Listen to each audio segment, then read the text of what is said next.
Hello, everybody. Welcome to another exciting edition of Omnibros live on a Monday night. It's your boy Gio here, bringing back my solid campaign of letting everybody know that the Inhumans need an omnibus. So let Marvel know that we want this to happen, not the other stuff.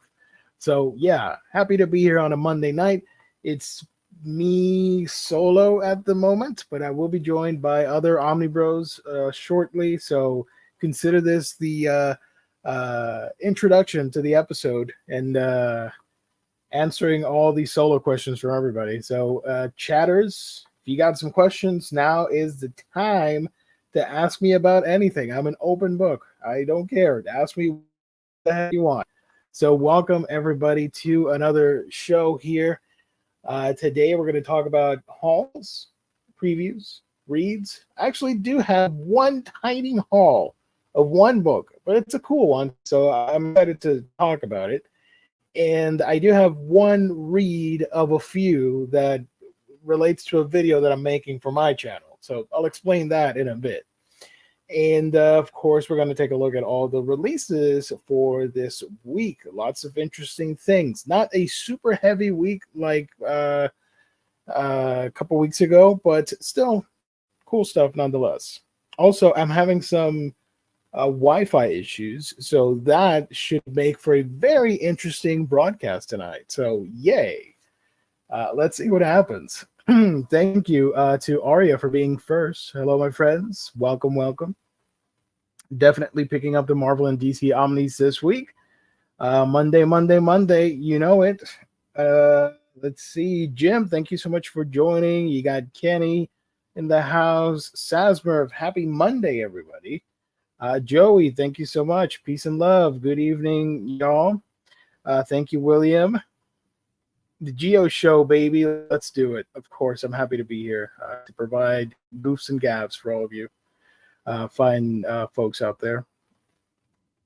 AC Luda, thank you so much. Dr. Elevator, it's inhumane, that a certain omnibus hasn't been released. I know. They keep announcing things, and I mean, I want to be positive, and I'm happy for all the announcements for all the people out there, but at some point, you know, it gets frustrating, to say the least. Marvel Bab, thank you for joining. Thank you all. Let me remind you that tonight's broadcast is made possible thanks to the folks at InStockTrades.com, our official sponsor. You get your omnibus, trade paperback, hardcovers, manga, and so much more for great deals that range from 42 to 50% off. Free shipping in the U.S. gets you of orders of $50 or more gets you free shipping. Loyalty discount adds an extra 2% when you order on a week-by-week basis. You got wonderful customer service and great packaging only at InStockTrades.com, your home for all things collected editions, the official sponsor of Omnibros Live here on the Omnibus Collectors Network. Let's share the page here real quick before the deals change tomorrow. We're going to talk about that later in the show, but you can see here, this is your final warning. You got until tomorrow noon Eastern Standard Time to get these books at 46% off and 50% off. The deals of the week and all these new releases will be old releases. Even this sick-ass weird science trade paperback, which I do have on my wish list. So I will be getting this soon when I make a big order from IST. I'm super excited about that. You got that Iron Fist Omnibus. And, of course, some of your top sellers, including the Thor Omnibus. You got Devil's Reign Omnibus at number 2. And a double dose of Daredevil. Thank you for joining, Gabe. How you doing? What up, Jill? You're here by yourself? What happened? Yeah, buddy. Unfortunately, Jess got last minute Diarrhea again around the house. I'm like, don't worry, I got you. So yeah, decided to start early. No, wait, I spoke too soon. We got almost a full house. Hey, I'll be on camera in a few minutes. It's just don't worry about it. In the background. Naked right now. Yeah, indecent, not safe for work at the moment. And some of the other bestsellers, of course, that ROM Omnibus. You got that Invincible, Strange Adventures. Lots of cool stuff to start off the year. Have any of them Rom's still holding strong, dude. Yeah, Still there. have any of them sold out yet? Not yet, but the house ad variant cover is climbing the ranks. It's almost at the top. So we'll see what happens in maybe like a week or two. I need that Dark Avengers Epic Collection, and I need that Clone Saga one too. Yeah, It's pretty cool to see like normal trades in here because it's usually the omnibus editions that are the top sellers. But look at that, 4 straight collections right there. dude, Marvel's killing his top sales. Yeah. So everybody, do yourself a favor. Go check out InStockTrades.com, our fabulous sponsor. Shout out to IST. Yeah, Baby. yeah. IST's the best. Always love getting packages from them. Absolutely. Look at that, Kenny. Hey, Gabe. Hey, Lou. Hey, Kenny. Thanks for coming in, buddy. Ran out of money this month, but next month I plan on getting from IST the trades for the Flash by or in stock trade. Sorry, the Flash by Mark Waid Omnibus Volumes 1 and 2, and of Batman Superman World's Finest by Wade and Dan Mora. Nice. That's a good haul. I need to finish getting my Mark Waid Daredevil single issues. Nice. Need to finish that series. You read that again. Marvel Bab, evening, Gabe and Lou. What up, Marvel? Hello. Warren, luckily I have nothing to buy till March. Wow, you're stronger than me. I applaud you, Warren. Which is the last FF DeFalco book, so nothing for me right now. Yep, I absolutely need that too, Warren. I can't wait to finish up that Tom DeFalco run in Epics. Today, I bought myself a $20 gift card, and I got the 2% loyalty discount. I don't know how well known this is. That's like free money. Yeah, it's a hack that we don't promote often, but yeah, you can do that. And you better be ready because we got some Omnis coming out this Tuesday, tomorrow. Derek Tyler, good evening. Freddie's in the house. Looking forward to that question omnibus. For sure, going to be on top sellers, definitely. What up, Bros? Hope you are all great. Thank you, Jaggernaut. So how is I thought that question omnibus already came out. Are we talking about a different one? Volume 2 of the Volume O'Neill. 2. Whoa. Yeah. I'm gonna highlight Wait. Let's stop and appreciate the fact that DC did a Volume 2 on a pretty small, unknown character. They got an omnibus.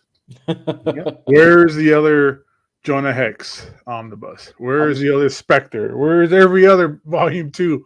Where's Volume 2 of Unwritten? I'm just surprised that there is a Volume 2 of anything these days with DC. So,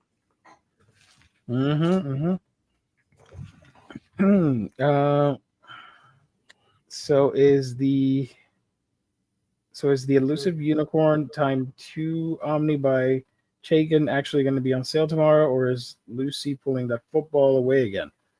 We'll check out in a bit. We'll see. I have no idea what Time 2 is. Or Unicorn Time. I got you. We'll figure it out. Let's see what we've got going on with that later today. Yeah. Rodimus, thank you for joining. Unfortunately, save the Spanish lesson for Wednesday when Jess pops back up. So he's doing well, just couldn't be on tonight. What up, Omnibros? I never thought I would have so much fun with Wade's Double D, as it's a happy, fun, brightful run. There we go. Sorry. Yeah, that was a good change up from like the dark, gloomy, scary, kind of creepy stuff that was going on all before that other volume.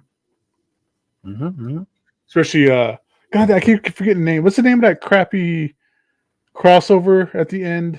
Andy Diggle's run? Nightfall? No, Shadowland.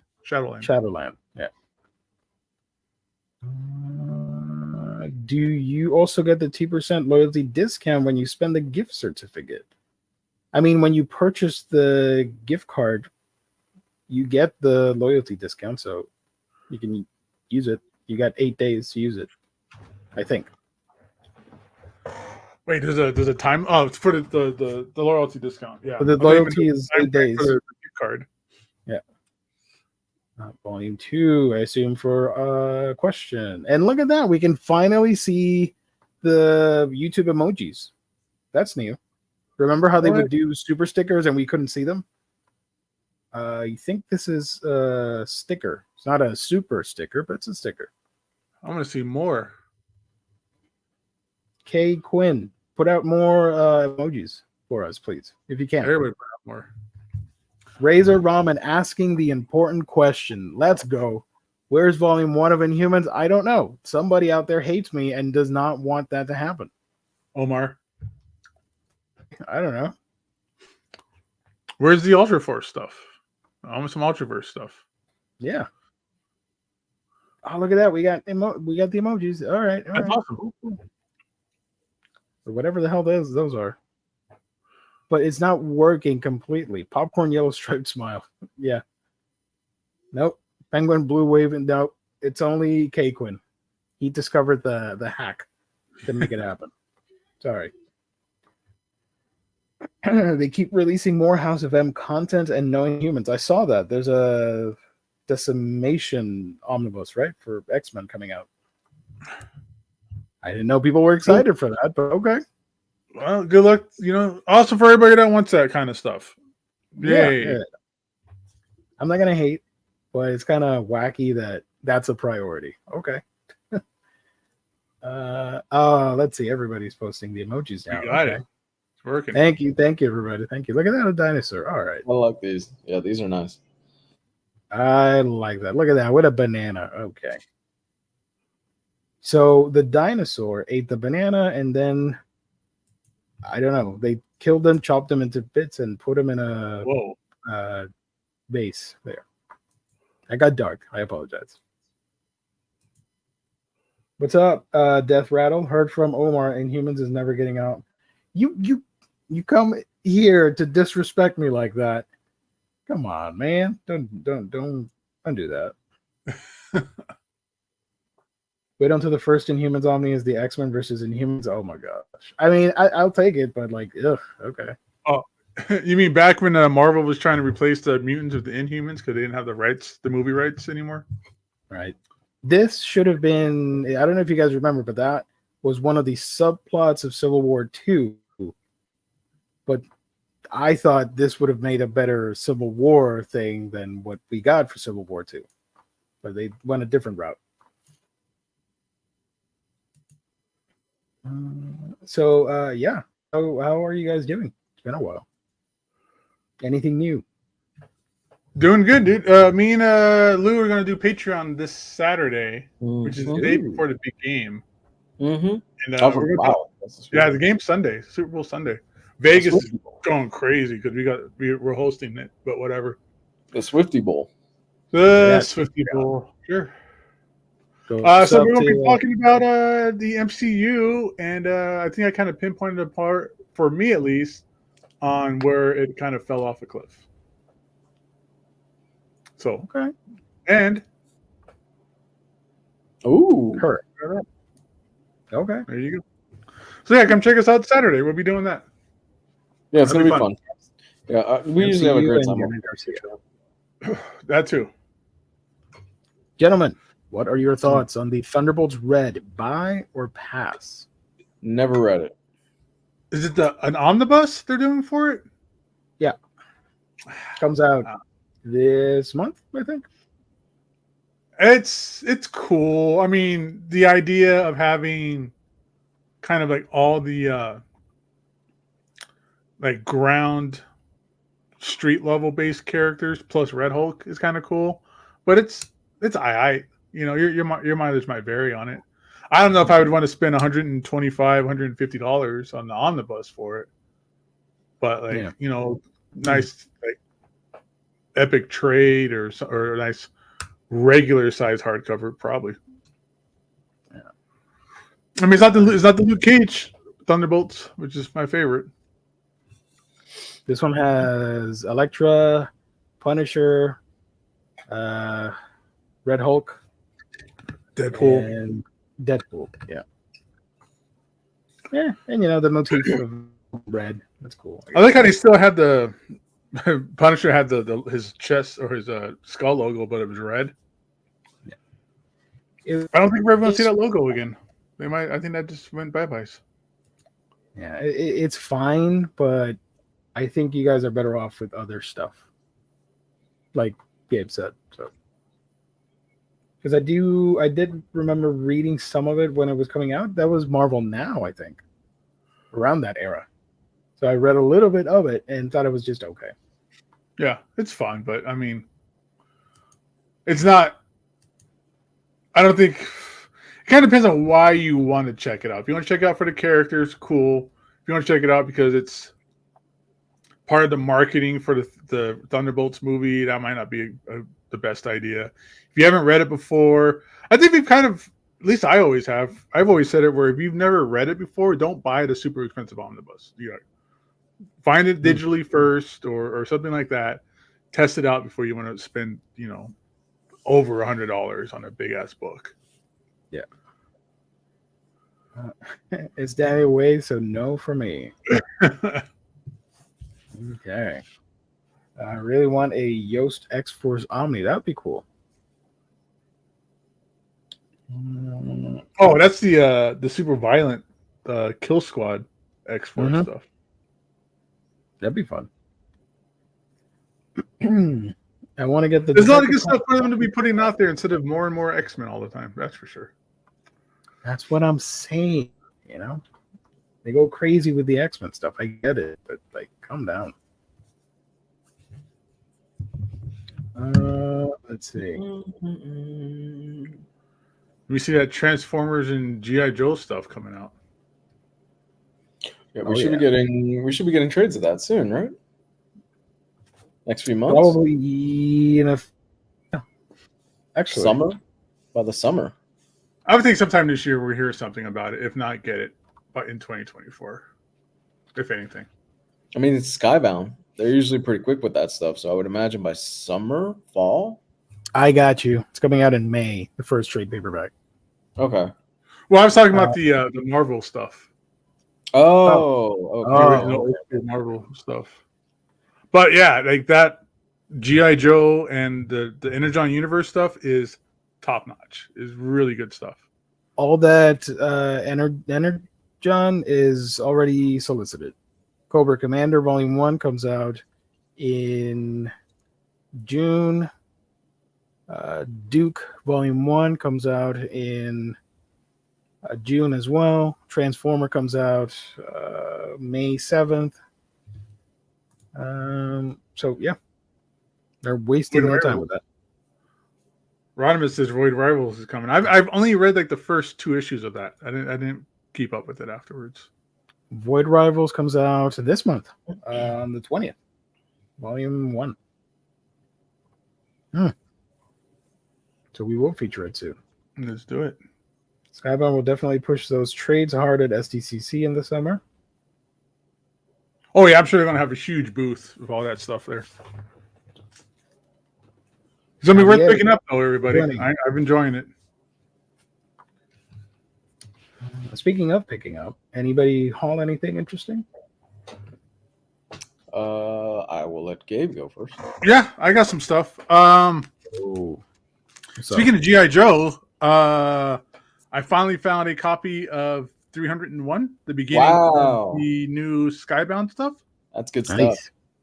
Yeah, I got off of eBay for $2. So I was like, hell yeah. So I got that, and I'll roll this into my reads because now that I got that, I was able to read 302 and 303. And this run of GI Joe is I didn't read a lot of GI Joe back in the day. More of a familiar with the cartoons and stuff like that. It's exciting. It's really fun and interesting stuff where Serpentor and Dr. Mindbender drop a bomb on Cobra Island that turns everybody that's there, including themselves, into cannibals. Basically, it turns them into zombies, but they're not dumb Walking Dead style zombies. Like they still got their composure and self-awareness and stuff like that. But the story is they're going to start invading like the regular Earth, or the regular, like, what is it called? Not Smallville, Springfield. Not the Simpsons Springfield, but that's where Cobra is. So they're going to start invading like the United States and stuff like that. So there's some cool stuff going on there. It's fun. It's interesting. I'm liking Transformers a little bit more, but this is good stuff. If you haven't read GI Joe before, like I said, I haven't. I know I got a basic knowledge of GI Joe from the cartoons and the movies and whatnot. Not the best if you haven't read it before. You got to kind of read, and you get kind of caught up on who's this character, who's that character. Like, I'm like, why is Storm Shadow a part of the GI Joes, and who's this chick here? None of that really gets explained. There's some like character dossiers that kind of give you an idea, but you're going to kind of have to catch up by reading a little bit. So, but good stuff. Another buy. I got the complete Shield DVD box set. Nice. Thing is, I love the Shield. This is one of my favorite shows of all time. It's a cool little binder that it's all in, and all the DVDs are stored up top here. Yeah. So you got a lot of cool stuff in here. This is fun. Such a great show. I'm watching it with my wife. It's absolutely my favorite cop drama. I know everybody loves to polish the balls of The Wire, but I think The Shield for me is been just that series that was so real.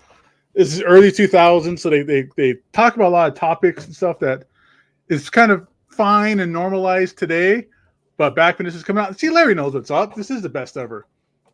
They were really, really pushing the envelope on stuff in here when it comes down to, like, you know, being openly gay and racism and all kinds of stuff. I mean, if you don't know about the show, it's about a team of it's about a strike team of dirty, crooked cops, and the shenanigans and the nonsense and the anxiety that they get into.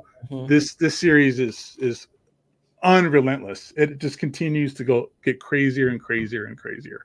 That pilot is brilliant. Oh my god! That show, that first issue or that first episode. So the ending, swerves you so hard. So I first ran into the Shield just randomly one day. I was in this house with these guys I was living with, just flicking through channels because that's what you used to do back in 2003. You just flick through channels and just, this kind of looks interesting, and you'd watch it for a little bit. It's one of the most craziest episodes ever. Like, I'm not going to get into it because it's over the top and crazy. Now I was like, this show's wild. It was season 3. So season 1 and season 2 were on DVD box sets at the time. Like, okay, this show's wild. Let me go catch it from the beginning. I went out and I bought the season 1 box set DVD, put in the first episode, and the ending of that first episode, if it doesn't hook you, then forget it. Because that ending of that first episode is just complete swerve. Like Lou was saying, completely off guard. Everything in there just really like, oh wow, they're doing this like right away.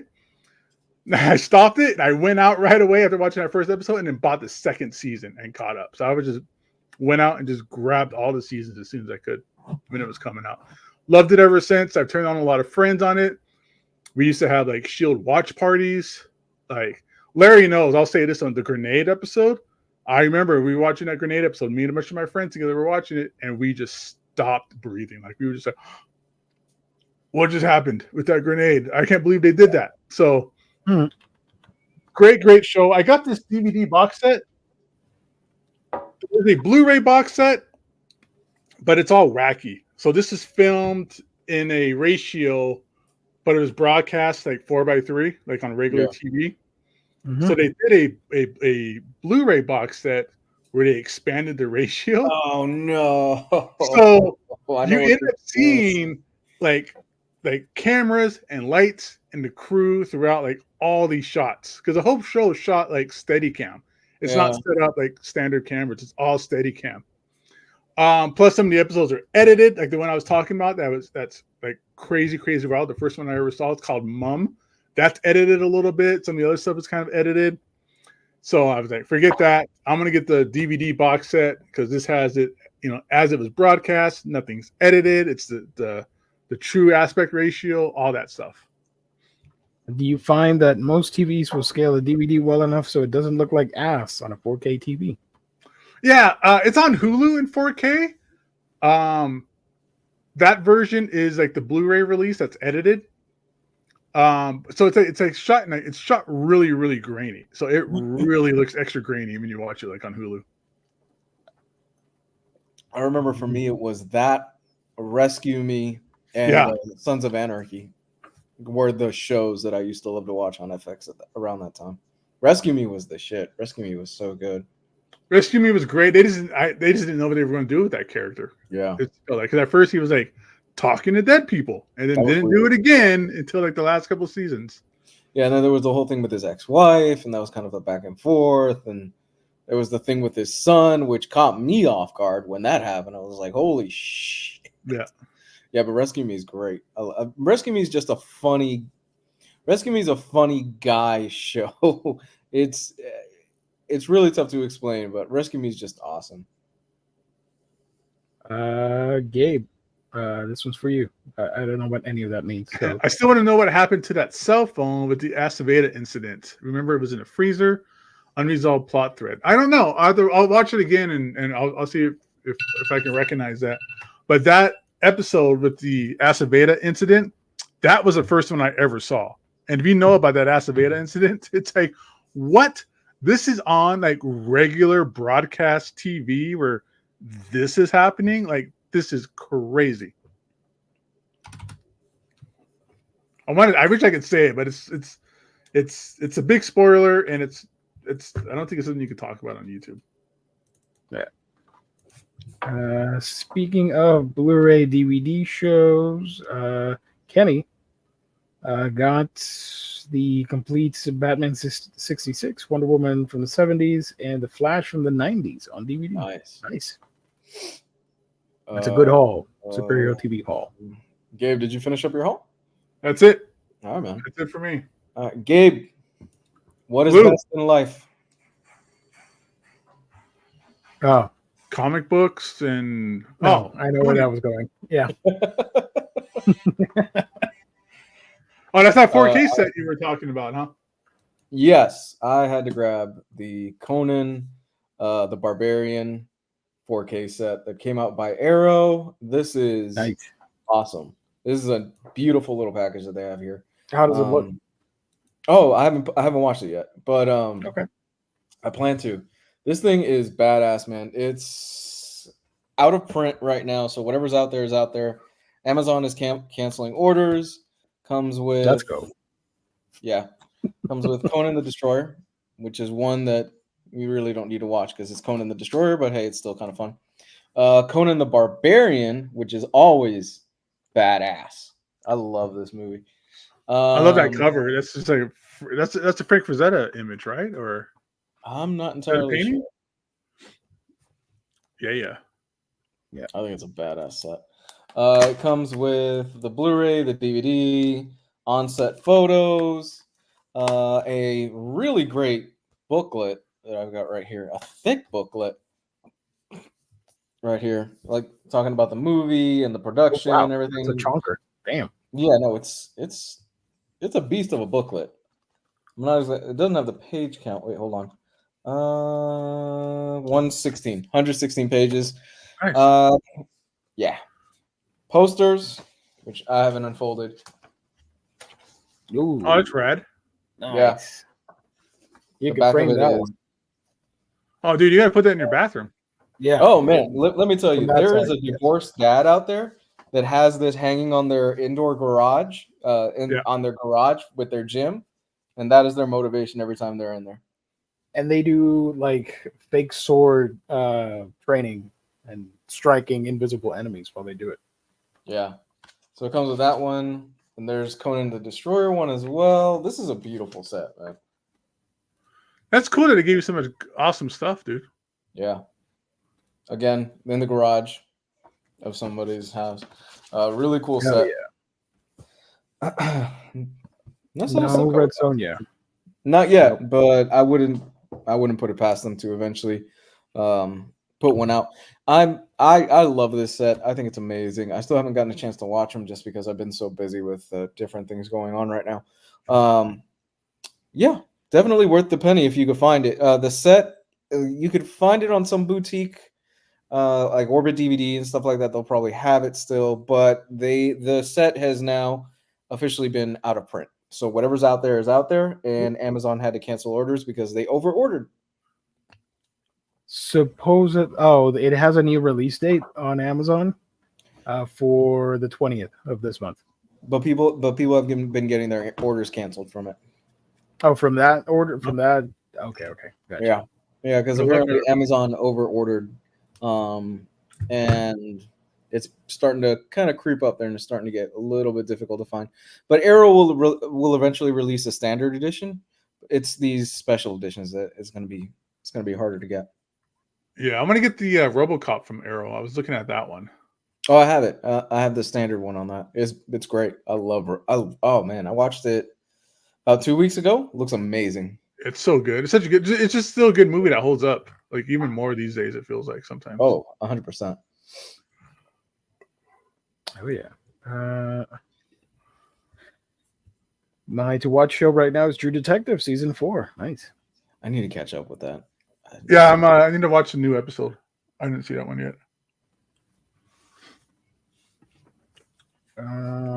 It's a really weird season. Like it's like super supernatural. It feels like so far.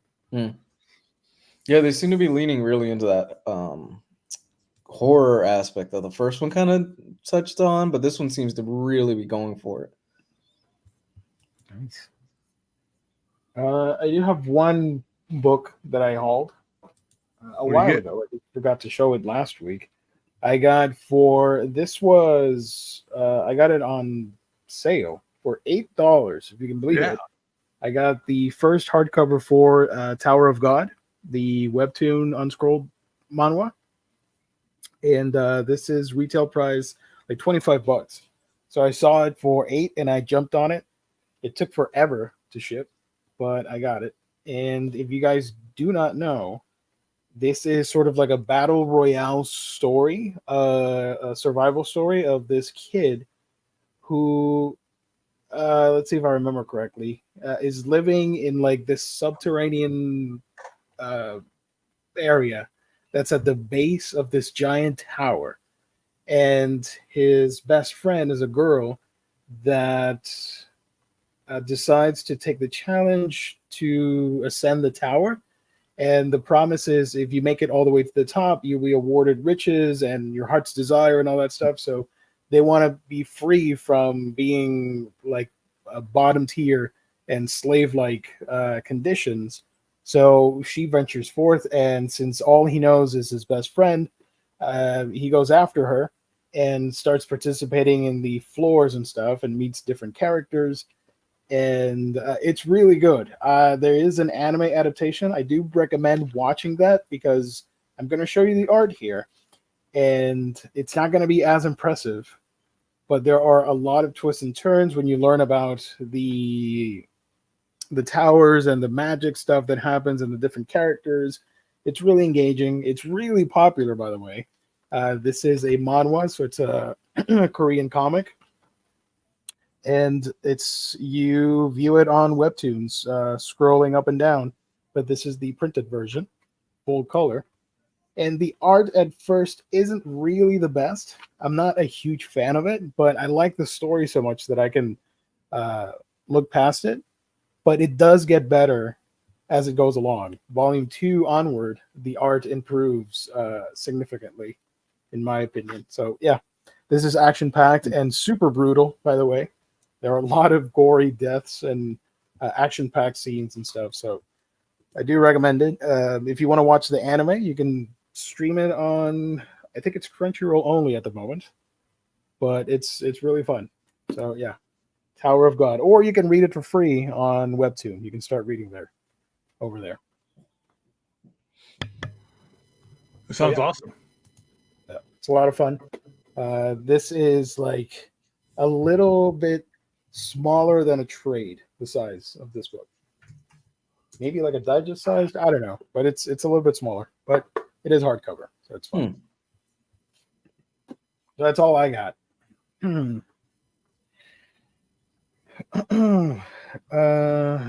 Chester, does RoboCop have the X-rated director's cut?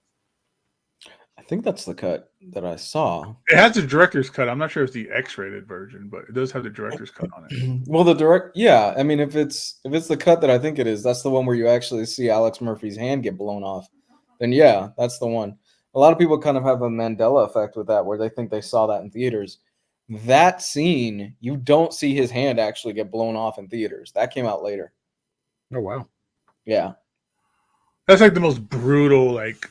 Scene, dude. I saw that as a kid. Oh, me too.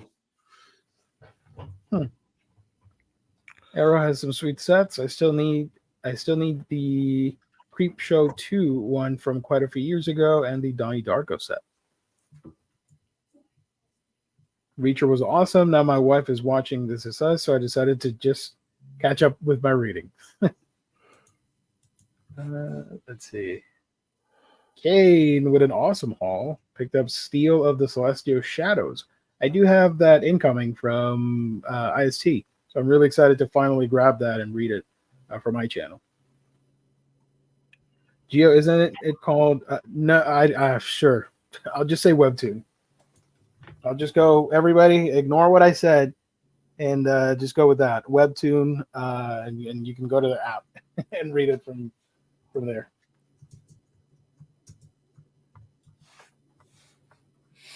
NFL dude posting the deals. All right, 1961 available for $30. Cover price is $150. Wow, can you imagine paying $150 for that book? Damn. Okay. Obviously, not too many people have it. It's down to $30 now. Yeah.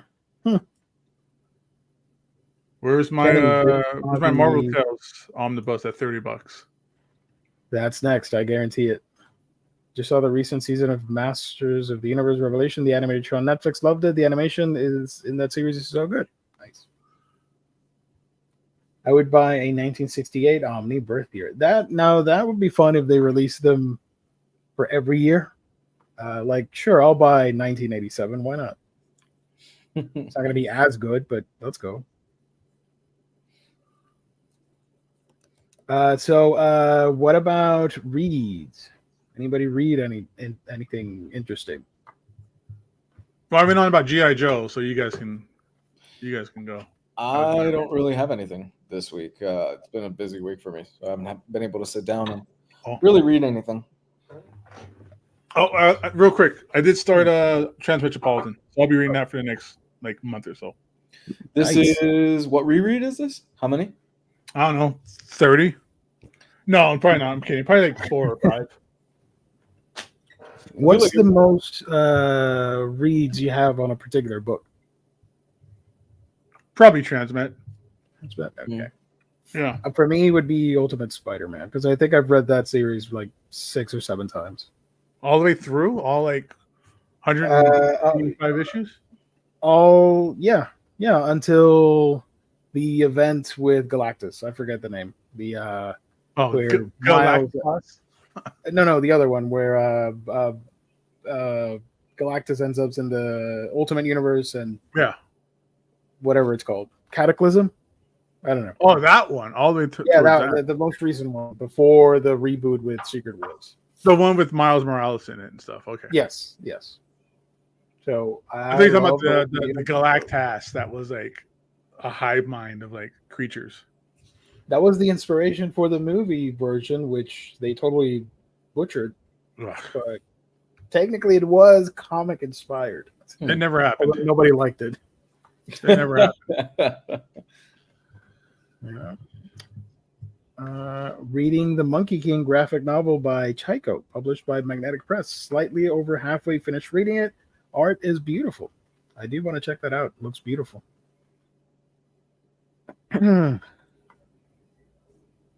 The Tower of God seems to have a few similarities with the Tower of Benoit, Peters, and I'm not going to butcher that name. Comic Slayer and Omnidog disliked. Of course, they were completely wrong. I don't know. I haven't read that, but Tower of God is a lot of fun. I do recommend that one. Again, if you want to watch the show, I always recommend the shows. That's a nice way to be hooked on a series and then pick up the original source material. So, yeah. I'm surprised Jess didn't like it. He likes everything, it seems like. Or at least he just doesn't talk about stuff he doesn't like. Yeah. Cataclysm. Thank you. Thank you. Sin City, The Hard Goodbye, probably 10 to 12 times. Damn. Nice. Single issue reread the most is Daredevil 177. 30 to 40 times. Wow. Jesus. What would be 177? Give me a second. I'm trying to think. What would be the thing that I've read the most? Hellboy? Oh, that one. Yeah. Yeah, that's probably... Hellboy's probably out there because I've read the series back when it was more manageable about 3 times. Preacher, probably up there too. 3 or 4 times. Bendis' Daredevil. I've read that probably like 3 or 4 times. It's been twice for me on that. Scalped has been 3 times. Yeah, that's a good one. Really good. A lot of times it gets scalped. There's a lot of stuff that I'm due for a reread. Like I want to reread Fables. I'm dying to reread Fables because I know how great that series is.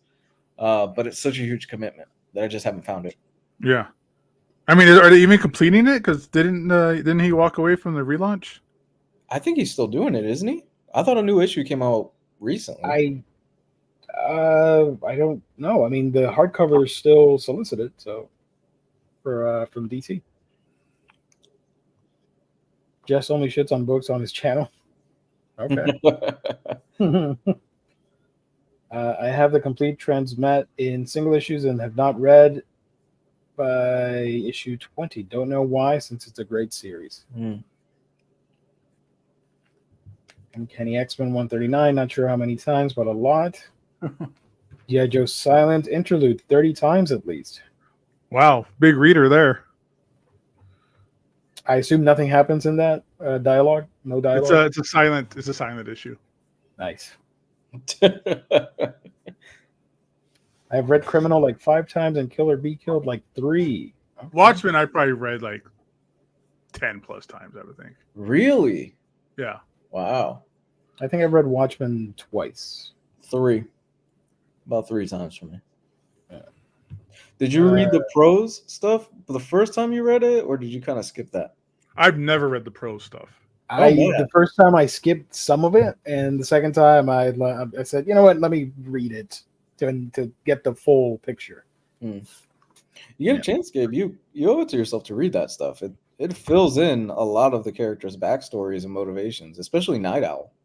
Yeah, it's such a dense book already. I don't read it all in one bunch. I usually do like maybe 2 issues. Yeah. At a time, and then it's like another like I don't know 5-6 pages of just prose. I'm like, oh, becomes a chore. Warren Sleeper 4 times, Stormwatch Ellis 7 times, War of Kings 3 times, and Uncanny X-Force 3 times. Nice. War of Kings. Let's go. Okay. Obviously, Aquaman, I've read a bunch of times. The Peter David stuff. No, wait. The New 52 stuff I've read a bunch of times for Aquaman. Probably 2 or 3 times, honestly. I've read the New 52 Batman run twice. So for the thing is, it's that kind of it's that struggle, right? If you have and you collect something, there's always the man, I really want to go back and reread that one day. Mm-hmm. And then there's the other mountain of stuff that you have that's like, oh shit, I should probably look at me. I'm over here. I should probably get to that. And it's the same thing. I mean, it's the same thing with all collections, right? That you can digest in some way, shape, or form, that you can either watch, read, things like that. It's always, yeah, I should probably put that on, or I should probably sit down and read that. But Man, I really want to watch RoboCop for like the 4th time tonight. That was my internal monologue that I had the other night, where I was thinking, I should probably watch Apocalypse Now or The Goonies, one or the other, because I've had those sets forever, and I still have not seen it. God damn, I really want to see RoboCop and RoboCop 1. You do need to watch The Goonies, though. Your childhood is missing since you didn't see it as a kid. I know. I have that really nice. I have that really nice limited box set. I think it's fetching for a little bit too right now. I bought it out of a mistake too, because I had pre-ordered it and the fucker shipped, and then it arrived on my doorstep years ago, and I went, "Oh fuck, I was gonna cancel this." But I never returned it. Val's Black Mirror. Like Batman New 52, I've only read it up to Death of the Family. But I've read that like 2 or 3 times up to that. Like the first, what is that? Maybe like the first 20 issues. Yeah. Most read series is Asterix. Nice. I always skip the prose issue of Morrison's Batman with the CGI art. Yeah, I'm not a fan of that one. I know some people love it, and it's like heresy to skip it, but not a fan. That's the moment when he does like the Batman 2.0 internet or whatever. I think so. All right. Let's see. So one read I do want to mention real quick, because I am making a video of a bunch of reads, and I just pulled one of the books recently. Came the Mirror and Other Tales from Rumiko Takahashi. I can't show the stuff inside, unfortunately, because they are notoriously difficult with the books. So I'm not going to highlight the stuff inside, because they are watching and they take down videos with their content being shown. So I can't do that. Wow. It's essentially a short story collection from Rumiko Takahashi that spans different years. The first one, it goes back in time from 2014 all the way back to 1999. And for the most part, I thought it was really fun. I would say half of the stories I like the premise, but didn't really love the ending. It was just okay. But I can show you, you know what? I'll show you just one picture here. It's kind of bloody, so brace yourselves. I can show you the art here. So this particular story, Came the Mirror. Certain kids are given that mirror in the palm of their hand, and with it, they can see sort of the demon impurities in people or something like that. And they have to figure out how they're going to kill these monsters and all that stuff. And they die, but they go back in time and they can rewrite the mistakes and stuff. So it's interesting. Lots of cool concepts. So yeah, if you're a Takahashi fan, you definitely do need it on your collection. I'll say that much. That sounds cool. Are you going to take down our video now? Maybe.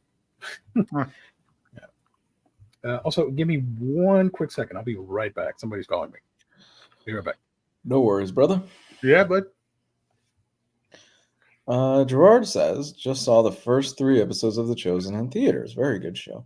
Yeah, I've been meaning to sit down and watch that. That's the biblical show, right? I think it's on Netflix. Is that the Mark Miller series, The Chosen?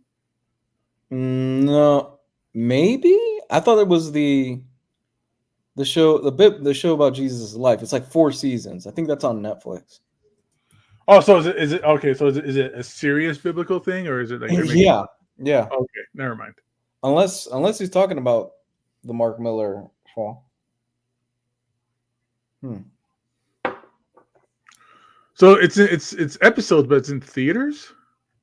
Well, sometimes they do that for a lot of stuff. They lately they'll do that where they'll put the first 2 episodes in theaters if they feel that there's a big enough audience. They just did it for All Mankind. They had a screening for their last, I want to say 2 or 3 episodes of the last season, and they had the cast, and they had a whole bunch of people do a Q&A and stuff like that in California. So every once in a while they'll do that. Oh, okay. I remember when they did have it Inhumans, unfortunately. Yeah, that didn't pan out. And I saw it in theaters.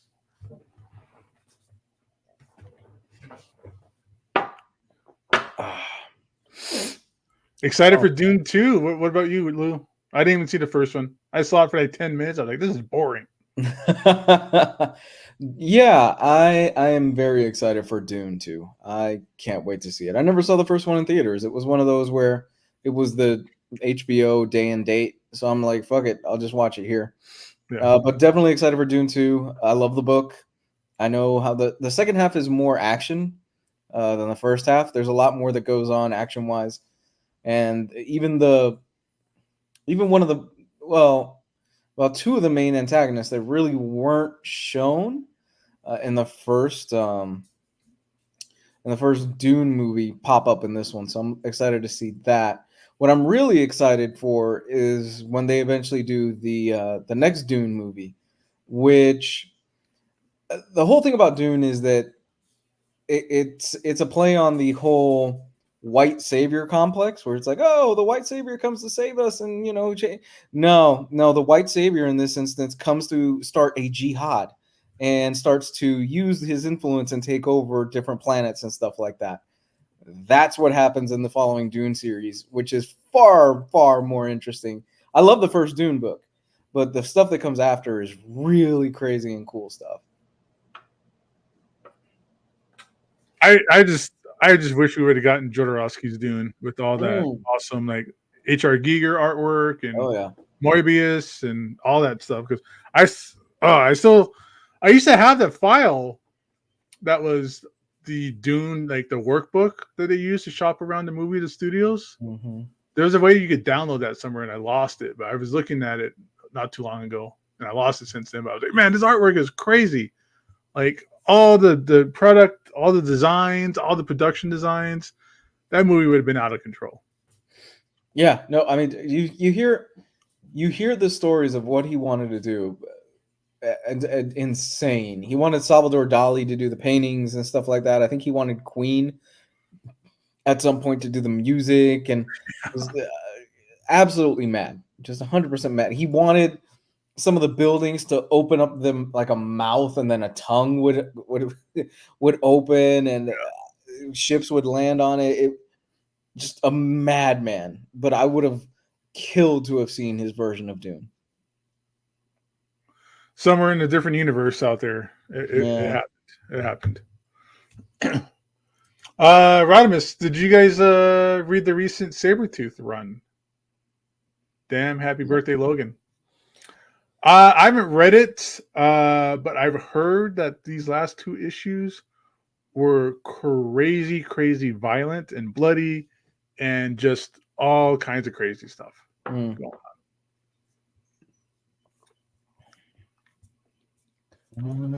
What movie have you seen the most? Jurassic Park. Face Off. Really? Yeah, I watch Face Off at least once a year. I love Face Off. Probably either Pee-wee's Big Adventure or Bill and Ted. Nice. The first time. Nice. I used to watch those things like all day long when I was a kid. All day long. I think for me, Jurassic Park is one of the few movies where I bought the VHS tape when it came out, or my parents bought it for me. Then the DVD when that came out, and then the 4K Blu-ray when it came out. So, seen it multiple times. Yeah, I have had every version of Face Off that you can have. I had my dad had the VHS, I had the DVD, and I had the Blu-ray, and now I've got the 4K disc. I love Face Off. Well, that's how I remember with the Matrix. Like I owned every version. Like the only version I never had. So I had like the VHS, I had the DVD, I had the DVD like special box set. I still have that where the discs are in the little trays and it has a statue. I've had a Blu-ray box set. I bought the 4K box set before I even had a Blu-ray player. The one I never had was the UMD, which is the one that played in the PSP system. That's the only version I never had.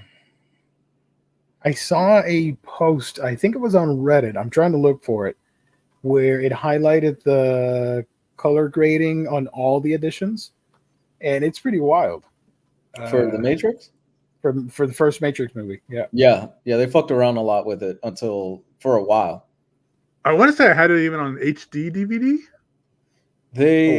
So they did the color grading. Originally, it was kind of a bluer tint, but when the sequels came out and the subsequent releases, I think they released the first one with a greener tint, right? Is that right? The green is supposed to be in the Matrix world, yeah. But they fucked around with it too much, and then they changed the original coloring of it. Really? They fixed it. If I'm remembering right, was it blue, Geo, in the original, and then they changed it to green, and then they brought back blue again? I found it. Okay, I can share it. Hold on. It was on Twitter. My bad.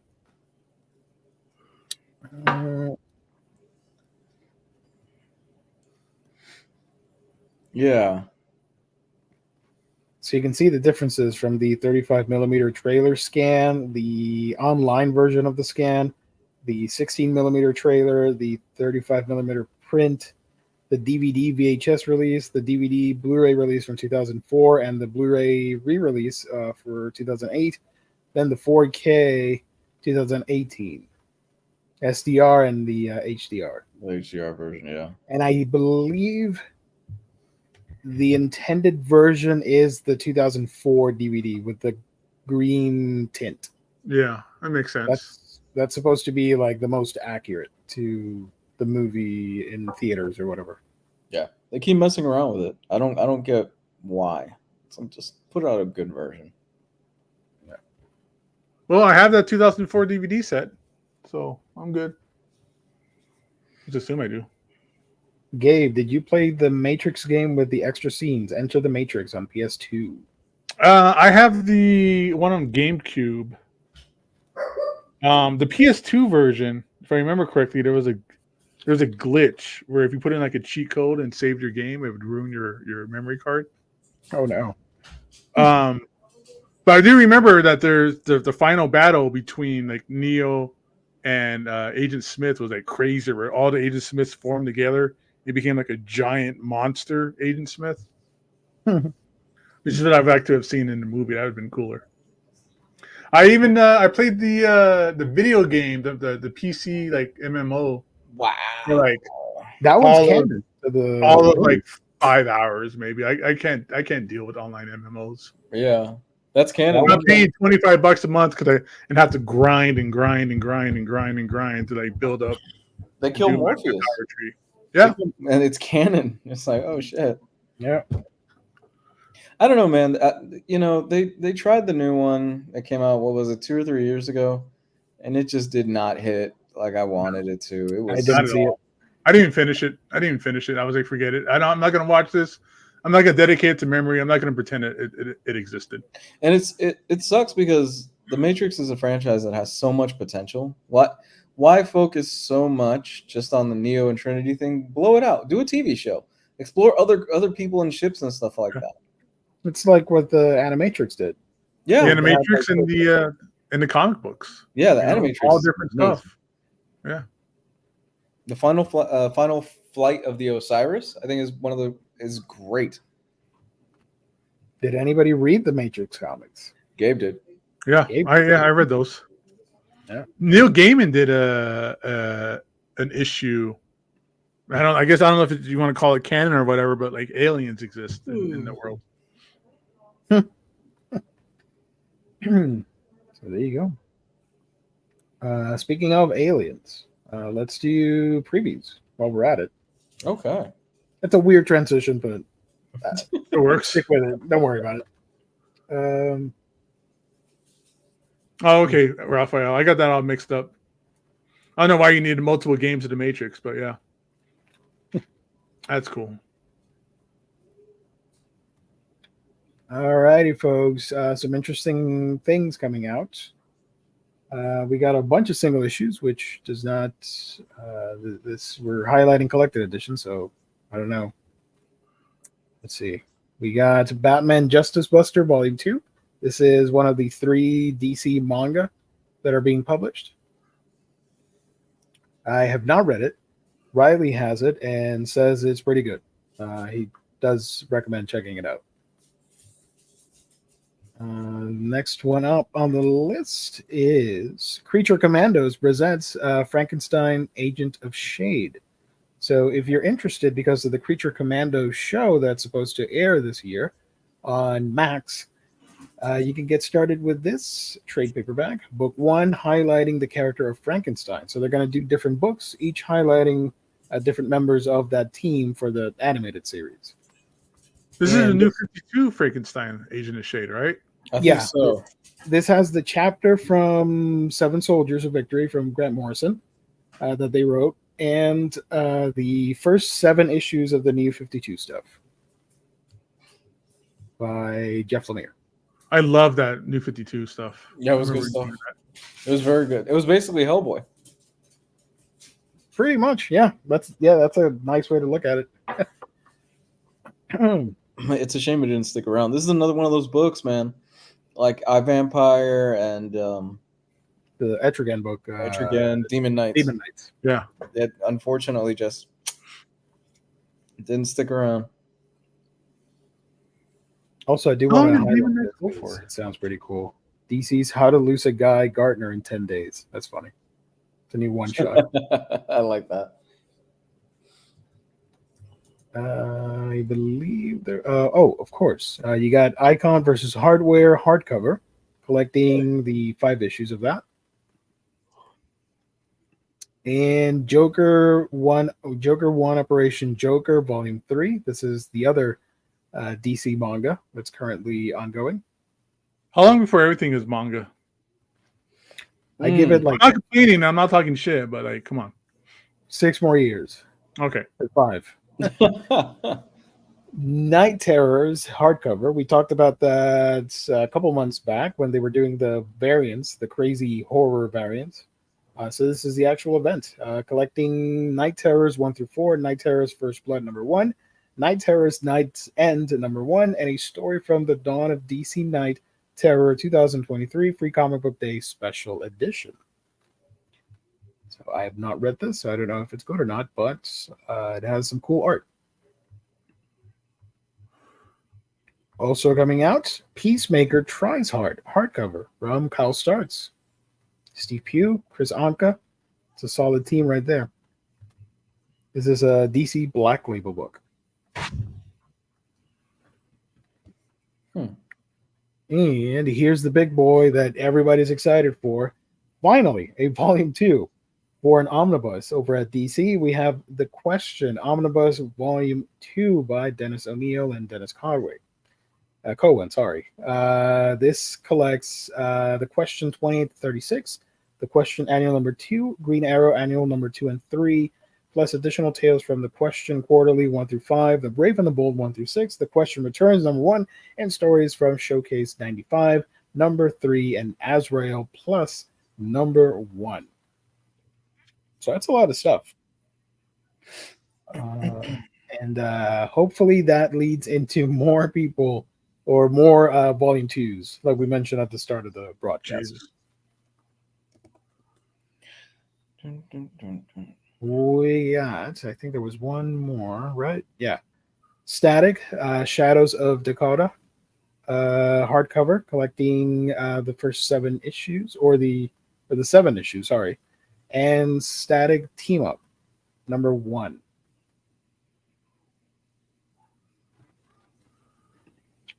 Some more single issues, and everybody's beloved food manga, Superman versus Meshi, Volume 3 coming out.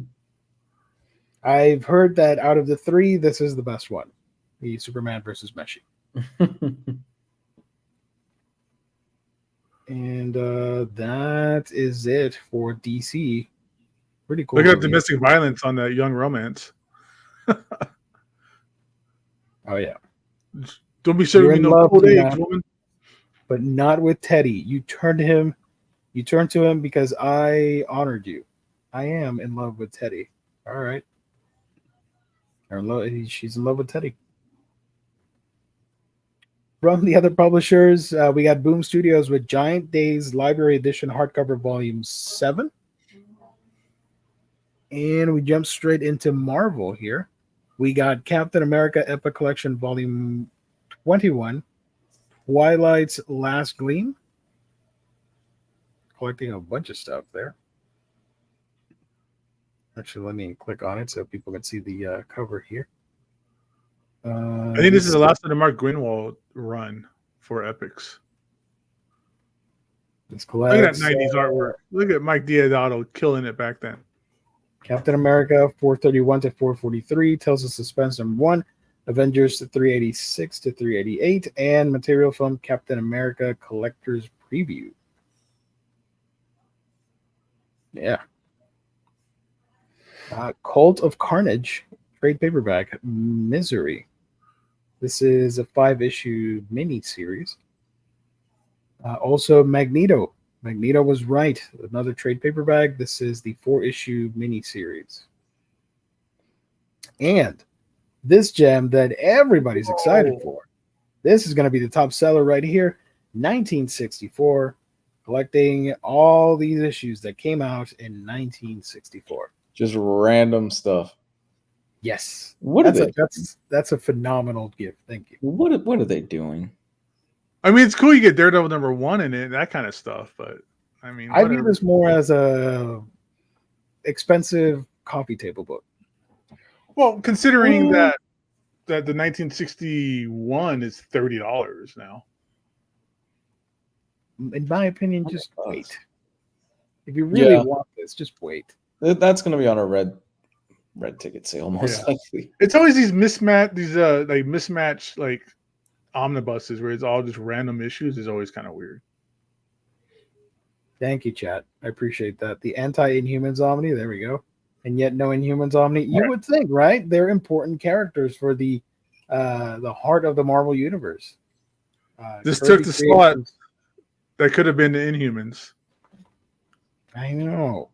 Because let's face it, a lot of people already own these issues, or most of them, on the respective Omnis, like Daredevil, Spider-Man Omnis, Fantastic Four, etc., etc.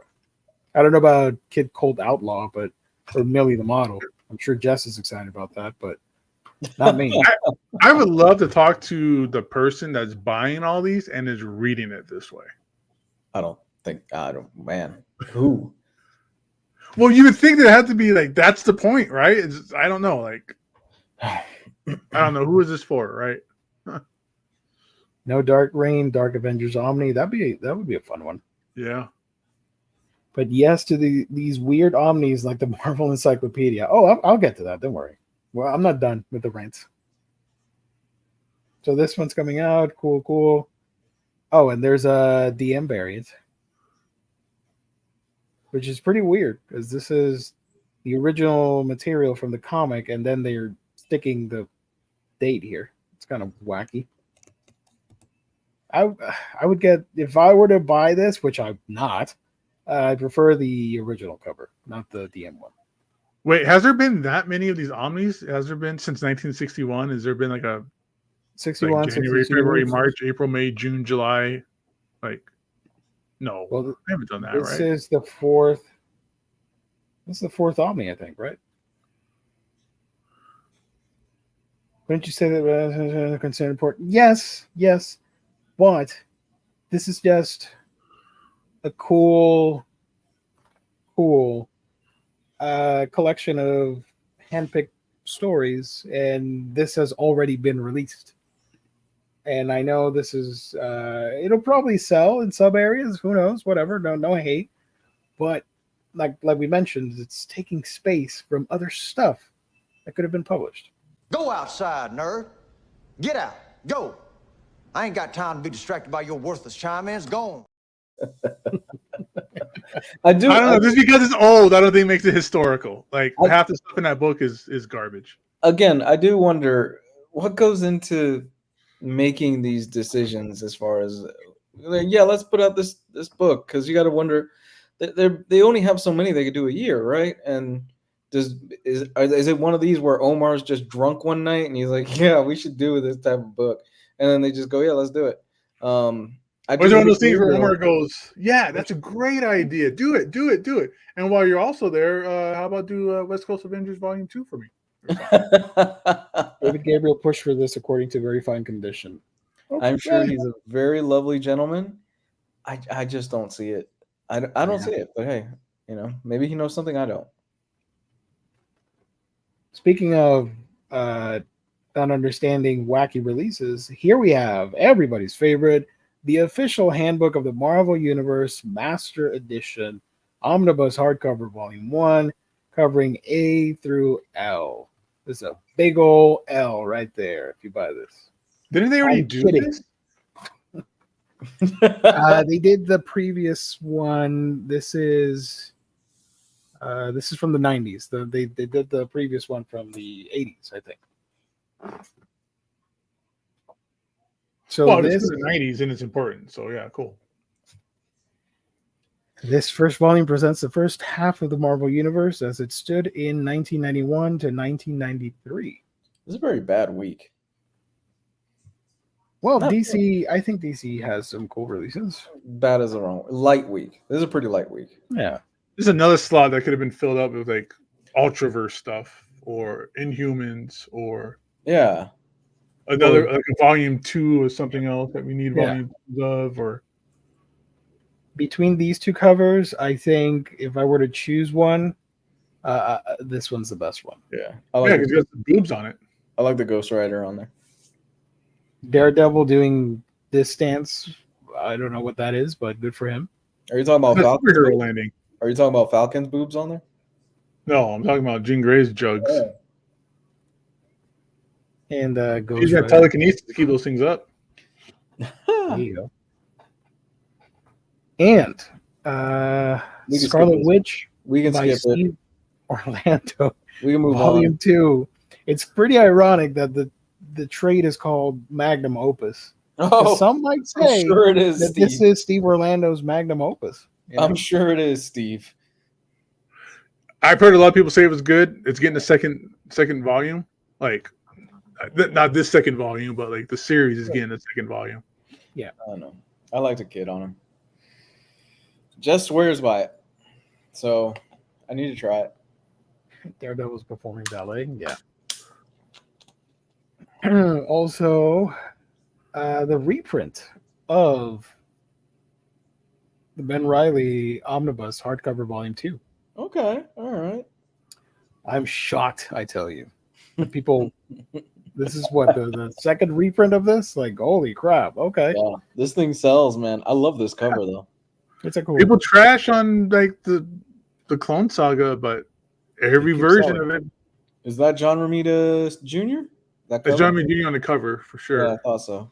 Those faces give it away. Let me close all this. All right. It has 2 covers. The second one. So this cover, this is Spider-Man 75, I want to say. I like the other cover more, but this is this is Spider-Man 75. This is the issue where I stopped reading Spider-Man. Oh, really? Because that's the one where Mary Jane gives birth and Norman Osborn steals the baby. And I was like, this is too much for me. I'm not doing this. I can't. That's fucked up. Like, that's too heavy.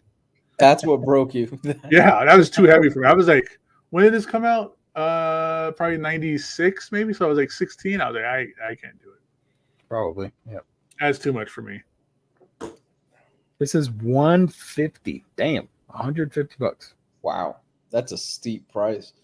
What's is this getting the IST discount? Do we know?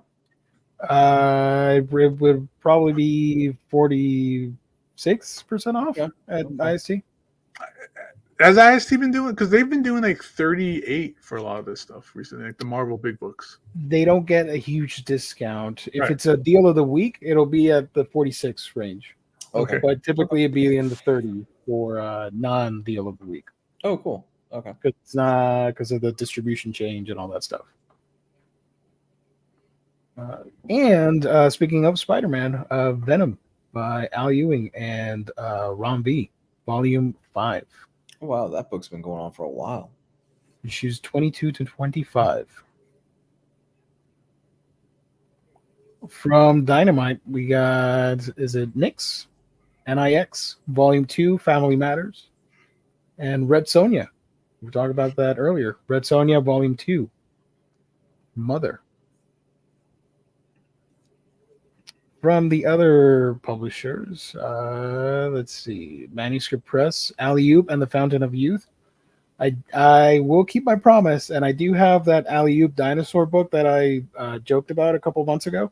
I am looking for that. I haven't given up on Alley Oop. Manga, ecchi manga. Okay, cool. Drawn and Quarterly, Aya hardcover. These are all manga. Oh, from Dark Horse, you got Creepy Archives Volume 5. Let's highlight that because it was in the thumbnail. This collects issues 21 to 25, or basically Volume 5 of Creepy. That's pretty cool. Like it. Those are rad. And this looks super interesting to me. We got the Disney Mickey and Donald Fantastic Futures Classic Tales. Once Upon a Mouse in the Future. I love the cover for this. That's beautiful. Yeah, I like that. They just do it Steamboat Willie, and then everybody can do it. What were those? Oh, do you remember the Epic Mickey games that came out around the Wii, right? Yes, those were great. Mm-hmm. I love the design on those. I wish they would bring those back. That'd be fun. Where it's the paintbrush, right? Where he's got the paintbrush in it. Yes. Yep. Okay. And it's Oswald, the rabbit, or whatever his name is. Yeah. So this, a lot of interesting things here celebrating the 100th anniversary of Disney. Kane has a good question. Where does classic Spider-Man end and modern Spider-Man begin? Modern Spider-Man. Issue 121 when Gwen Stacy dies.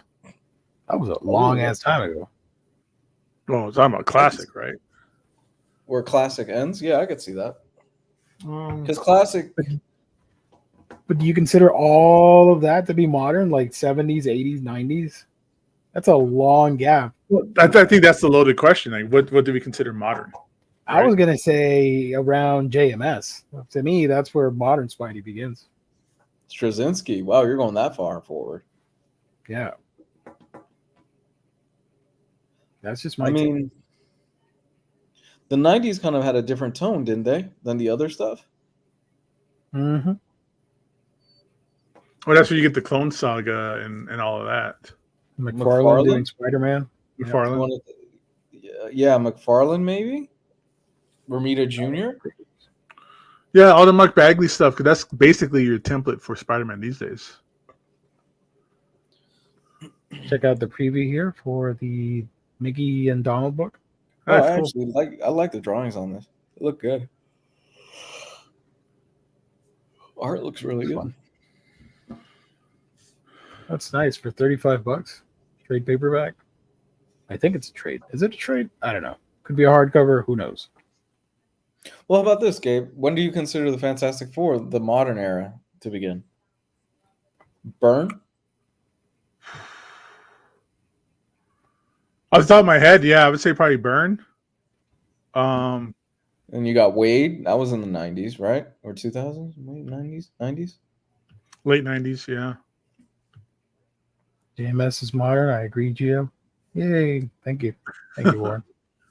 Yeah, the JMS seems like a kind of a good thing, because that's when they start taking away like the marriage and stuff. How about that? I say when they got married, that's when it all got modern.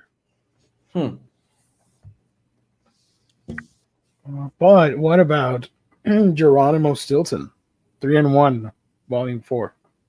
That should be everybody's pick of the week. I don't know what the hell this is about, but get it. It's a rat and on a boat, on a train, and they become successful and are able to buy a house. So good for them. And this economy? Wow. Yeah. Right there in the city, it looks like, too. Wow. Lots of cheese being sold. How do I read this? Hypericum. Uh-huh. Okay. Hardcover. Is this like a sex book? What the hell's happening here? $20 is about masturbating. Probably. Wow. Okay. I do not want to click the previews just in case. Please don't. Okay. A So that's sublime coming and out. romantic journey into Egyptian grandeur and romance in the making of the incomparable Manuel Faure Celestial. Fior? Jesus' life has always been a comfortable straight line, with every goal set for herself achieved right on schedule. It comes as a little surprise when she wins a prestigious scholarship to help mount an exhibition in Berlin celebrating. Now, this is boring. No, there's no masturbation or anything in it. I'm done. With a name like that, you would expect something steamy, but I was hoping for something like interesting. Not like, oh, here's this girl who goes on a journey and smokes cigarettes. Judge Dredd, Case Files, Volume 20. That cover is awesome. Mark Millar, Grant Miller, John Wagner, John Smith, Alan McKenzie, Gordon. There's some talent in here. Yeah. Mick Austin, Ron Smith. And then Ron Smith. And then Ron Smith, gotta throw him in there. Oh, no, sorry, my bad. All these are artists too, my bad. Sorry. I didn't see the A. Plus, it's the return of Mick Mahone. Apparently. Cool. If you like Kamen Rider, Volume 4 of the manga is coming out. I have no idea what Kamen Rider is. Super Sentai show that's very popular in Japan, and it didn't get as popular here except for Power Rangers, but Kamen Rider was like the OG one before all that stuff with the Power Rangers. Noir is the New Black, expanded edition from Fair Square Comics. So it's basically saying black is the new black? Yes. Manga. And Jess is not here, so I'm going to highlight the shit out of this. I highly recommend everybody go pick out Vinland Saga. We're finally getting the deluxe edition. So this is the same size as the Berserk hardcovers. Different company, though. This is Kodansha, not Dark Horse. It's faux leather here with logo stamping, and it has... this is based on the Japanese releases, so it's a 3-in-1 release. Our American editions, the English editions from Kodansha, are 2-in-1s.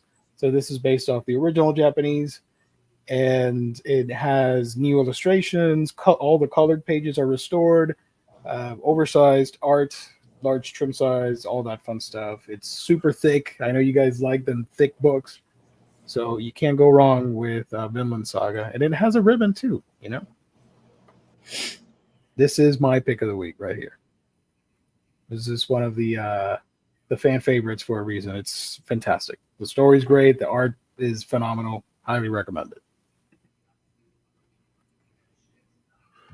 So there's a lot of chatter in the chat about it's just a couple guys going back and forth, but it's interesting about Ultraverse and why they're not reprinting stuff. From my understanding, and this is from the guys that ran Malibu, that owned Malibu when they sold it off, is there's apparently nothing standing in Marvel's way to reprint the stuff. They just don't want to. There's no contracts or anything like that that would get in the way. Marvel just doesn't care. They just don't want to do it. Yeah, apparently. Even though they're using in the current spoilers, Magneto Resurrection book, the Ego Gem, which is like the 7th Infinity Gem that was created in Malibu. There's a hold on, this is new to me. There's a 7th gem that no one talks about. It was a part of Malibu Ultraverse universe, and they're using it now. So let's get some Ultraverse stuff. Yeah, why not? What's the deal with it? Because I keep seeing ads. I jumped off the X-Men thing a long time ago. What's the deal with Magneto? Now they're bringing him back. He died like a week ago, and now they're bringing him back again. No, sure. It's usually how it goes. Yeah, he gets one more death. He gets a free ice cream at Baskin Robbins. Warren, don't forget Big Battle Beetleborgs. Did I highlight Big Battle Beetleborgs? I think it was during the talk of Kamen Rider. Kamen Rider, yeah. Oh, okay. I'm like, there's a release for Beetleborgs in here. I didn't see it. I loved Kamen Rider as a kid. The motorcycle, the blaster. Oh my god. Get Zips and Elu. make hummus. That's fun. Homies out there just living the good life, making some hummus, enjoying that. Like chickpeas. Yeah. Anybody's heart broken as a kid when you found out the Power Rangers really weren't in the suits and stuff like that? It was just Super Sentai. That really messed with me as a kid. From what I read, the original Power Ranger stuff from Japan has some amazing story arcs, and I'm very interested to checking it out. I don't know. I've heard it's like phenomenal stuff. It's like even cheesier than what we got. But I'm willing to check it out. But apparently it's like super dramatic and action packed and dark as hell and all that. So I want to check it out.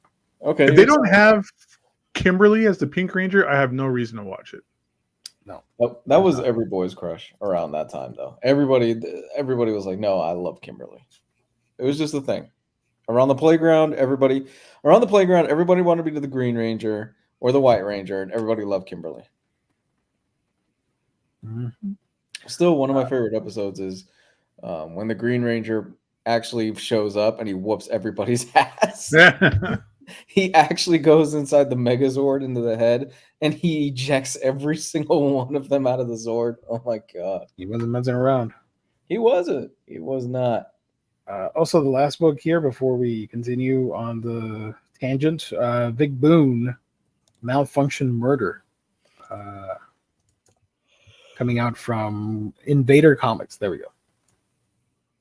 So that is that for the releases, which, of course, you all can get from our fabulous sponsor, InStockTrades.com, your home for collected editions. You get Omnis, trade paperbacks, manga, hardcovers, and so much more with great deals that range from 42 to 50% off. Free shipping in the U.S. at orders of $50 or more.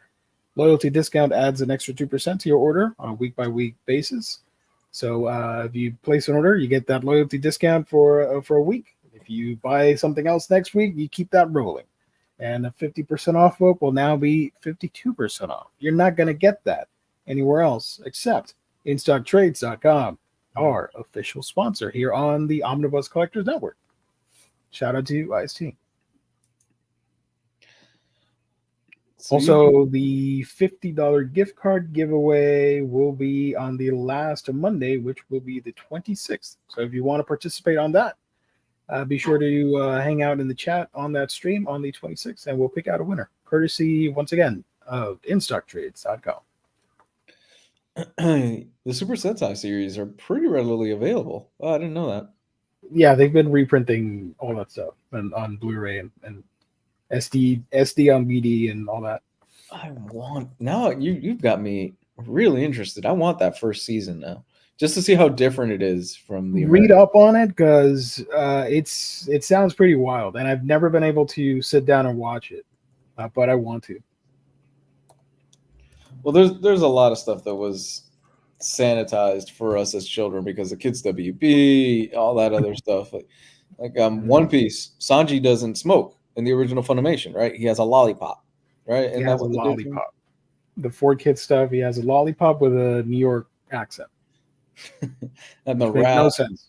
Yeah, and the rap. Then there's Yu-Gi-Oh, where instead of death, it's Shadow Realm and stuff like that. Shadow Realm. Yeah. But a lot of people like that. And to this day, it's something that they remember fondly. Or at least I don't mind it being sent to the Shadow Realm. Yeah. Didn't Bandit Keith pull a gun on Pegasus? Isn't that a thing? But he's doing like this. Or just pointing. Where it was supposed to be a gun. Sure, why not? Smoke them if you got them. Predictions for deals of the week. I'm going to predict Superman versus Meshi, the manga. The Question Omnibus. I think that would be a good one. And I'll pick 2 Marvel books. I'll say just to mess with everybody. It's not going to be an omnibus. It's going to be Scarlet Witch by Steve Orlando, Volume 2. Oh, don't do that. And one of the Epic collections. Good choice. I'm gonna go Those with are my predictions. I'm going with Ben. No, that's not pick of the week. My bad. So my pick of the week, I'm just gonna go with the Ben Reilly stuff. If you haven't owned this stuff, why not? Fuck it. You know, if you got the Clone Saga and all that other stuff, give this a shot. Let's say the Marvel handbooks. Let's get those cheap. Okay. Right. Good choice. And the question. Nice. We'll see what happens tomorrow, guys, at noon Eastern Standard Time when the deals start popping up. Lou, if you're interested, the first season is Super Sentai Zyuranger, or however you pronounce it. Where can I watch? Watched all of it, and it wasn't bad. I enjoyed it. Zyuranger. James, am I right in saying that it's like more epic than the stuff we got? Like, let me know in the chat before we sign off. I could watch this for free with the Shout subscription on Amazon. So if I could bang this out in a weekend, or how many episodes is this? It's 50 episodes. Never mind. That's not happening. I mean, you could sample it and watch a couple, and then sail the high seas. I guess I don't know. Yeah, this is. I'm with Tasty Melon. This is 2 weeks in a row for me that I'm just like, I don't see really anything that's appealing to me.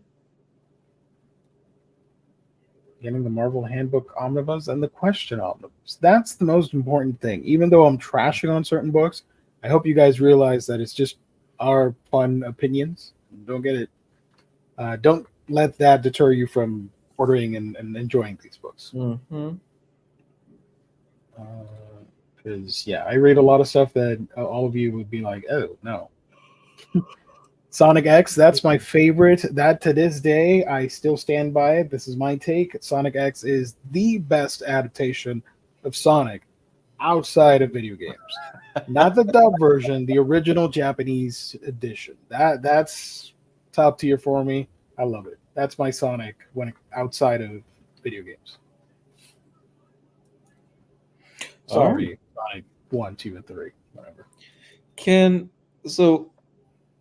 I'm curious. Can anybody, maybe even in the chat, can anybody explain to me what the appeal is?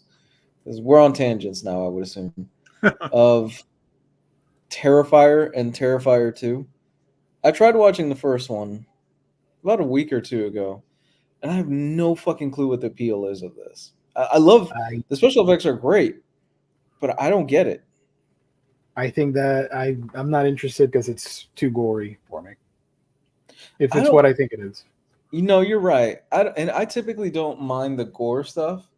But even I was like, what's the point of this? I don't get it, honestly. I was watching and I'm going, there's really not much of a story here.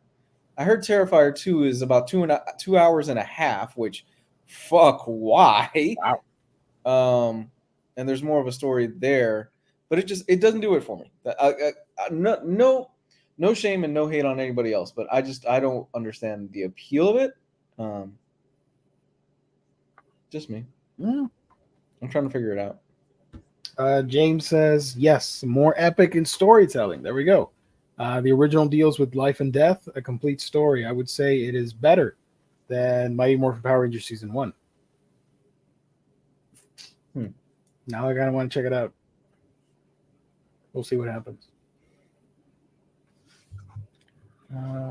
Why are people not talking about the Beekeeper? Anybody see Beekeeper? I want to see it. Looks fun. It looks good. While we answer a couple more questions, Gabe, actually, I can say this part. If you want to follow us, Comics Guide and Gabe are not to be followed anywhere. Just watch the shows here. There you go. Mondays and Wednesdays. You can follow me on social media on X, Threads, Blue Sky. Just type Manga Geekdom, and I'm there for you. We can chat about anything.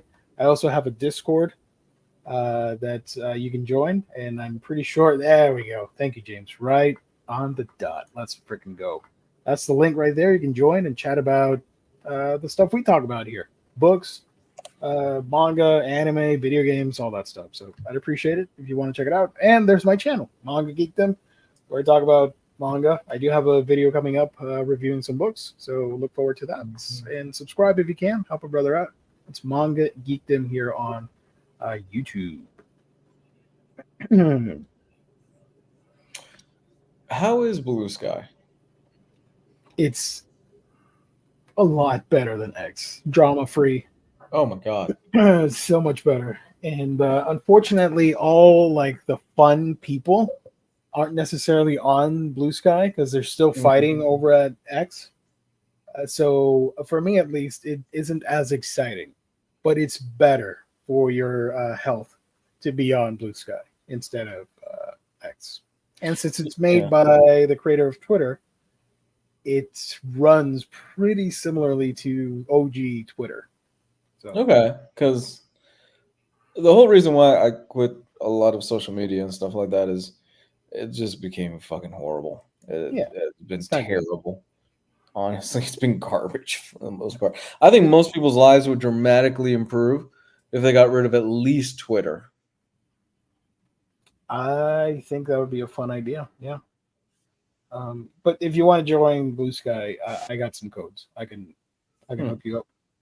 Because right now it's still invites are via codes, so I can send you some. You can join if you want. Okay. So what say ye? Do you want to call it? I'm good with whatever. Yeah, I mean, I did put a link in the chat. For anybody that wanted, it's a podcast where it's the people who were running and owned Malibu Comics, how they talk about what I said, that Marvel has complete rights. There's no contracts. There's nothing in the way. They just don't want to use it. It's a 2-part episode, so I put in part 1. I don't remember if it's part 1 or part 2 where they discuss that, but that's where all that information is. That's so weird that they don't. I mean, they could mine that stuff, right? It was a whole chunk of stuff that they worked on in the 90s. Why not try to mine it now? Well, they bought it just so that they wouldn't be like second place in the market. What's the power of that 7th Infinity Stone? Or it's called the Ego Stone. I'm not sure exactly what it does. Okay. Probably makes you a arrogant bastard. I don't know. I mean, Magneto can be.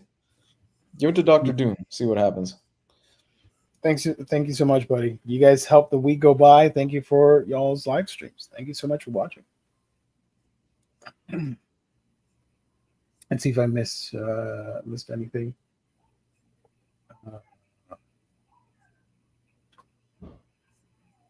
We were talking physical media a week or two ago. I want reissues of Santos wrestling films. Damn, okay. You know what? All those books that we saw today from Marvel, we could have gotten Mexican Spider-Man. Mexican Gwen Stacy, let's go. Mexican Gwen Stacy with a dump truck on the front. But no, you guys want 1964 and the handbook. I get it. I don't get it. I don't get what's going on, but okay. I don't run the thing. You could have gotten Ultraverse, Inhumans. What else do people really want out there?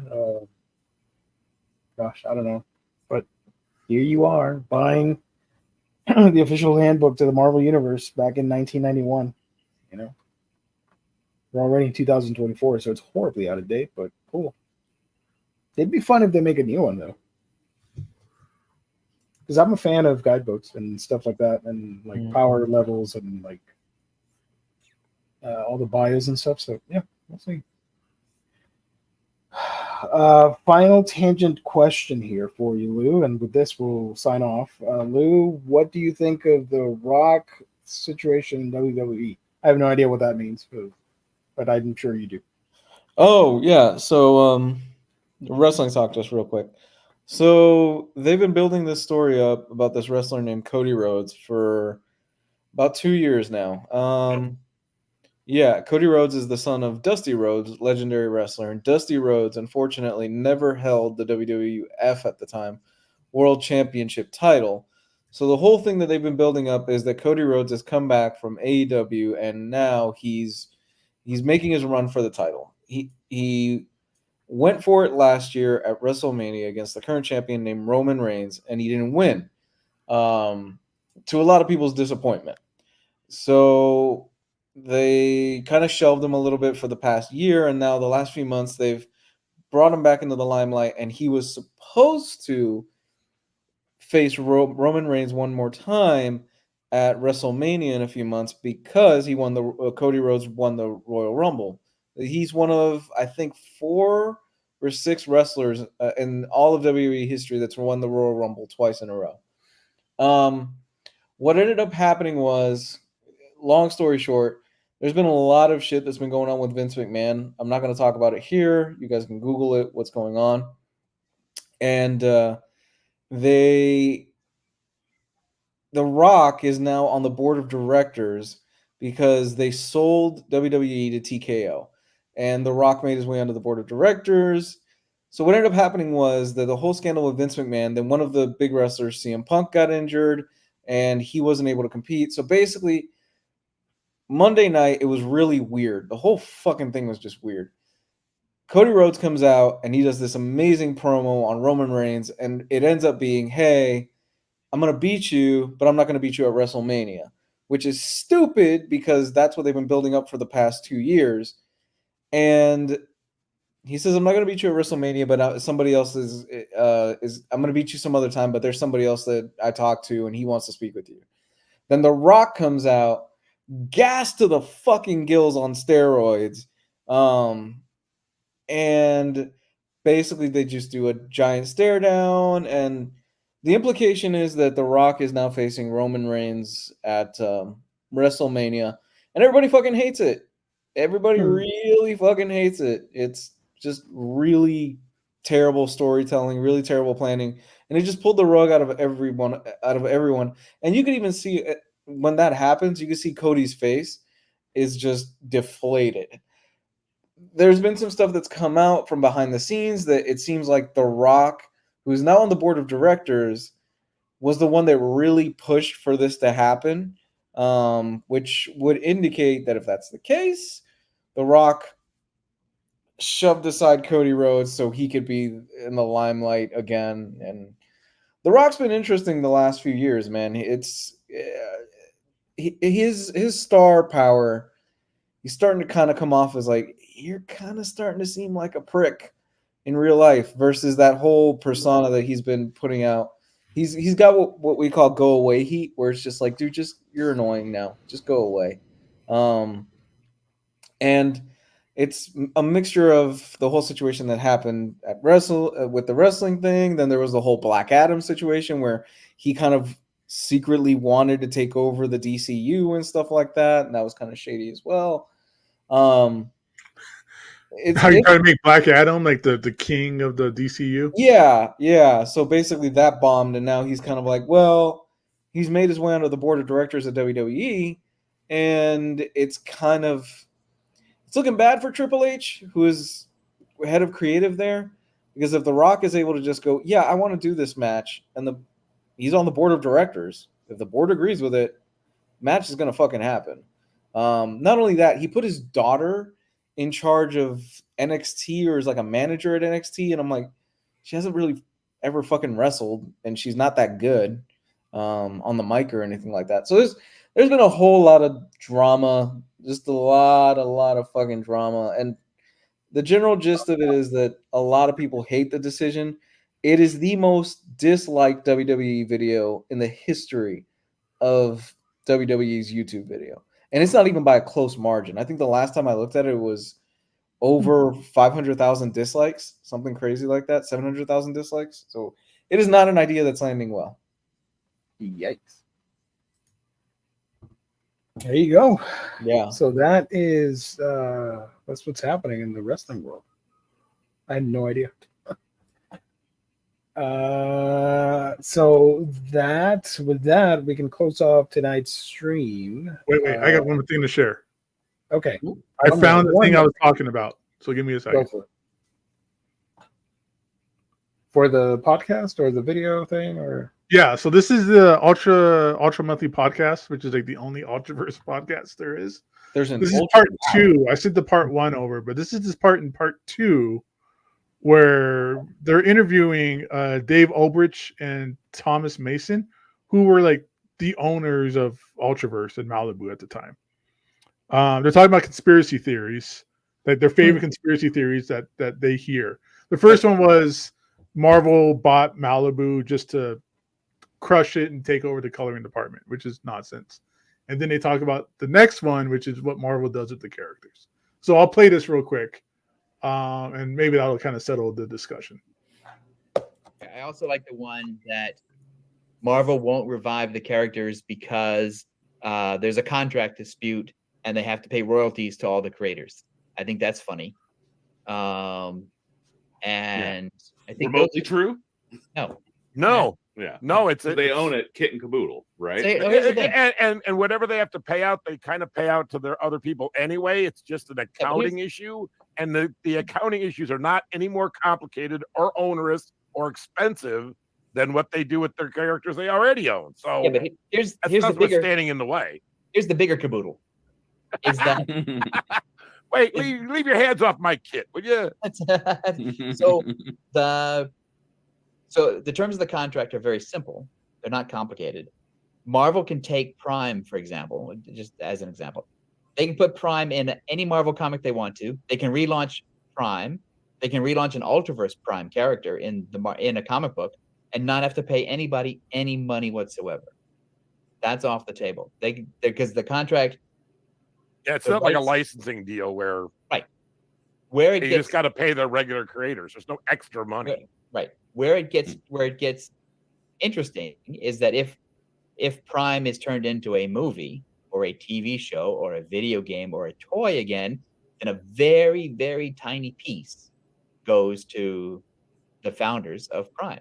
And so, but that piece is what Dave just said. It's the same piece that it's less money than Neil Gaiman gets for Sandman, because it's based on the same DC contract that we got from Mike Friedrich when Dave was setting up the initial contracts. And so, Marvel doesn't have to pay anybody anything to use the characters in comic books. Yeah. There's this. Boom. Just wanted to share that. So they own all that stuff. Absolutely. 100%. Like they said, if they made a new Prime comic tomorrow, the only money they have to pay would be to whoever the creators are on that new Prime title. And I guess movies and video games and all that stuff is a slender amount they have to pay out. Like, no big deal. I mean, you're bringing back what's it called? You're bringing back the Ultimate Universe. Why not this, right? Yeah. Yeah, they own it. It's their characters. It's not like they said. It's not like a licensing thing where they have to pay people out for it. They own it. It's their property. All right. So anyways, bye everybody. Thank you, everybody, for tuning in. I hope you enjoyed the show. Leave a like, all that fun stuff. We'll be back on Wednesday and then on Thursday for more Omnibros goodness. So stay safe. Have a good night. Catch you on the next stream. Bye for now.